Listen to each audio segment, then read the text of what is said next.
मनहूस एक दिल दहला देने वाली कहानी। हेतल कॉलेज कैंपस में बैठी थी।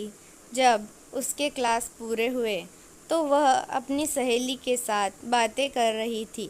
उसे रास्ते से जाते समय गायत्री दिखी।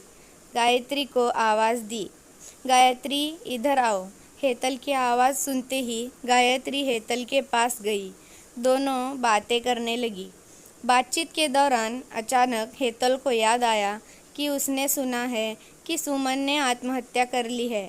इस बारे में गायत्री से जानना चाहा। सुमन, हेतल और गायत्री दोनों की यह बचपन की सहेली थी। गायत्री और सुमन दोनों एक दूसरे की पड़ोसी थी। हेतल दूसरे गांव में रहती थी। भले ही सुमन की 3 बार शादी की गई, लेकिन उसने आत्महत्या क्यों की, ऐसा सवाल हेतल के मन में आया। दरअसल वह अपनी प्यारी सहेली की आत्महत्या से बेहद दुखी थी। सुमन 9वीं कक्षा में थी, तभी उसकी पहली शादी हुई थी। सुमन देखने में बहुत सुंदर थी। वह होशियार, शालीन और भविष्य के सपनों में रंगने वाली लड़की थी।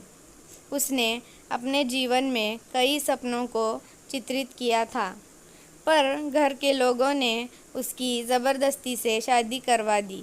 हेतल के पास इतने सारे सवाल थे कि वह नहीं जानती थी कि गायत्री से कैसे पूछूं, लेकिन हर बात की सच्चाई जानना चाहती थी।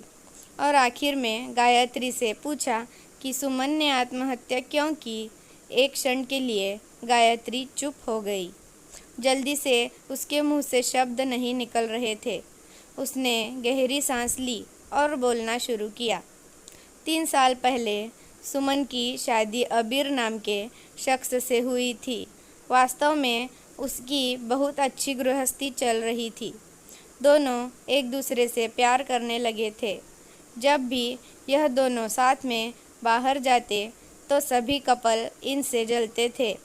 अबीर और उसके परिवार के सभी सदस्य अच्छे स्वभाव के थे।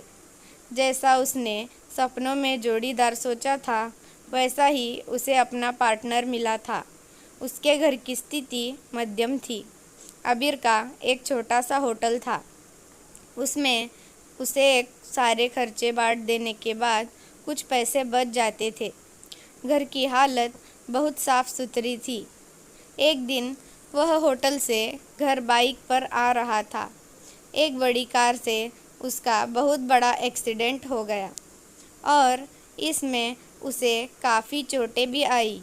हादसे के बाद उसे अस्पताल ले जाया गया, लेकिन सिर में गंभीर चोट लगने के कारण इलाज के दौरान उसकी मौत हो गई। सुमन को बहुत दुख हुआ, लेकिन उसके ससुराल वालों को गलतफहमी थी कि अबीर की दुर्घटना सुमन की वजह से हुई है। वह अपशकुनी है, ऐसा उनको लगता था। उनमें से कोई भी उसे समझ नहीं पाया। अबीर के जाने के बाद कुछ दिनों के भीतर ही सुमन को घर से निकाल दिया गया। उसे घर से बाहर निकालने के बाद वह मायके गई और कुछ दिन मायके में ही रही, लेकिन आसपास पड़ोसियों में चर्चा हो गई तो उसके माता पिता फिर से उसके लिए रिश्ता ढूंढने लग गए। जब वह बाहर निकलती थी तो लोग हमेशा उसे ताने मारते थे। इस वजह से सभी बहुत परेशान हुए। ऐसे में उन्होंने जल्दी जल्दी में अमोल से शादी करवा दी। अमोल बहुत बुरा आदमी था। दारू पीता था, कुछ काम धंधा नहीं करता था, चोरी करता था, मारपीट करता, उसे रोज़ाना यही काम था। इस सब से सुमन को बहुत दुख होता था, पर वह कुछ नहीं कर सकती थी। एक रात को वह देर से घर आया और जल्दी जल्दी में घर में कुछ ढूंढने लगा। सुमन ने उसे पूछा, पर उसने कुछ भी नहीं बोला। उसे जो चीज़ चाहिए थी वह उसे मिली नहीं। इस वजह से वह वहाँ से बाहर चला गया। सुमन रात भर उसकी राह देखती रही, पर वह आया ही नहीं। दूसरे दिन पुलिस को उसका मृतदेह रास्ते के किनारे पड़ा हुआ मिला। उसका चाकू से किसी ने खून किया था। यह खबर सुमन को पता चली तो उस पर दुख का पहाड़ टूट पड़ा। कुछ दिनों तक वह अपनी ससुराल में रही, लेकिन बाद में ससुराल वालों ने उसे प्रताड़ित करना शुरू कर दिया। इस वजह से सुमन वापस मायके आ गई। घर आकर कुछ दिन ऐसे ही बीत गए।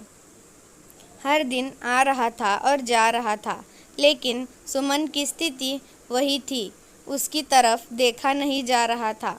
उसका परिवार उसकी स्थिति को सहन नहीं कर सका, इसलिए उन्होंने उसकी वापस शादी करने का फैसला किया। उसके लिए रिश्ता ढूंढने लगे। उनके रिश्तेदारों में गौतम नाम का लड़का था। उसकी पहले से ही एक बार शादी हो चुकी थी और गौतम से सुमन की शादी करवा दी। सुमन बहुत खुश थी। शादी हुई और कुछ महीनों बाद ही उसे मालूम हुआ कि गौतम को कैंसर है, ब्लड कैंसर। इस बात का पता चलते ही उसके हंसते हुए चेहरे पर फिर से दुखी हो गया, लेकिन उसने हिम्मत से इन सब का सामना करने का फैसला किया।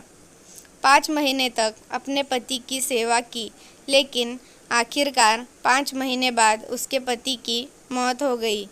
इस दुख से बहुत तंग आ चुकी थी। कुछ दिन बीत गए, लेकिन बाद में ससुराल वालों ने उसकी जिम्मेदारी लेने से इनकार कर दिया। उसे घर से निकाल दिया।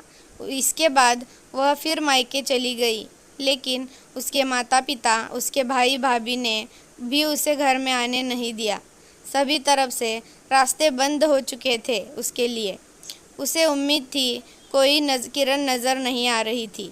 अंत में उसने खुद को ख़त्म करने का फैसला किया, उसका जीवन समाप्त कर दिया। सुमन की यह कहानी सुनकर हेतल की आंखें आंसुओं से भरकर बह रही थी। पूरा दिन वह सुमन के बारे में सोचती रही। क्या इन तीनों घटनाओं में बेचारी सुमन का कोई भी दोष था? क्या उसके माँ बाप को सिर्फ उसकी शादी कर उसे हर बार किसी के पास भेज देना सही था? वो उसे अपने पैरों पर खड़ा करने की कोशिश भी कर सकते थे। सच कहो तो हेतल की जान उसकी बदनसीबी से नहीं, उसके परिवार के, उसके आसपास के लोगों की छोटी सोच ने ली है। वो बेचारी मनहूस नहीं, बदनसीब थी, क्योंकि उसके आसपास ऐसी सोच रखने वाले लोग थे। धन्यवाद।